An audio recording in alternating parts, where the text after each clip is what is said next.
No concello ourensán de Castrocaldelas atópase a igrexa parroquial de San Xoán de Camba. Como cada ano o lugar recibe a visita de decenas de romeiros no día de San Xoán. Fieis á cita, marchan en procesión nun percorrido circular arredor do templo. No seu camiñar avanzan entre os restos de monumentais construccións que narran o importante pasado espiritual do lugar.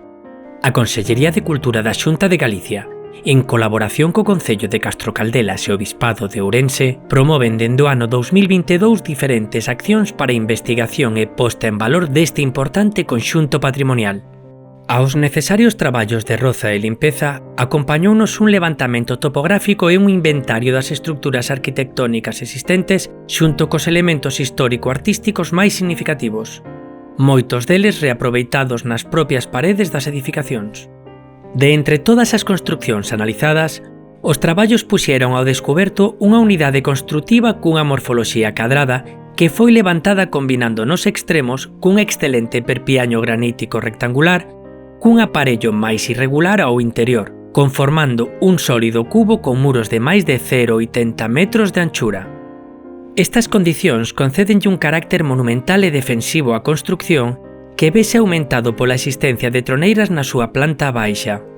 A análise de paramentos e a relación entre as diferentes unidades construtivas evidencia que esta unidade construtiva sería a máis antiga do conxunto, anexándose a ela o resto. A actuación da anualidade 2023 pretendía avanzar na caracterización do lugar de esta volta mediante a execución de varias sondaxes arqueolóxicas. Os traballos concentráronse nesta ocasión na banda norte da ábsida do templo e no acceso ao mesmo. A primeira sondaxe realizouse no tramo de acceso ao recinto dende a estrada principal, para descartar a existencia dun eventual adro neste sector.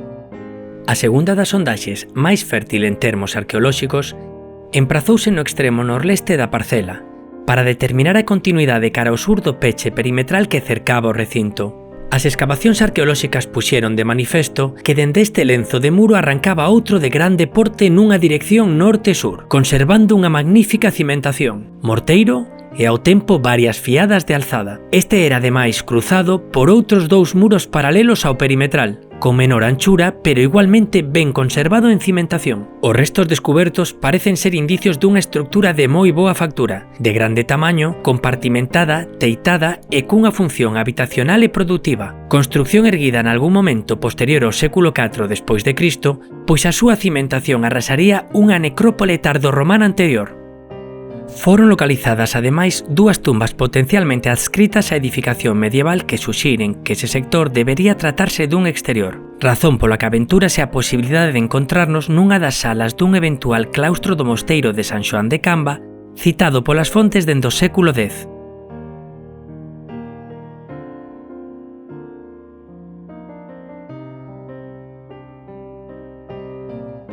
As hipótesis que manexamos a día de hoxe son dúas. Por unha banda, ou ben estas estructuras formarían parte dunha forma, digamos, irregular, non homoxénea, na contorna da antiga igrexa citada nas fontes no século X, despois de Cristo. Si fora así, esta igrexa a súa semellanza máis próxima podría ser a Xanxés de Francelos ou Santa Eufemia de Ambía. Estamos perante un momento alto medieval, unha igrexa incluso pré-románica, e polo tanto as estruturas monásticas que habería ao redor serían de pouco calibre, de pouco porte, poderían incluso ter que ver con ese momento de ocupación do conxunto dúplice, non?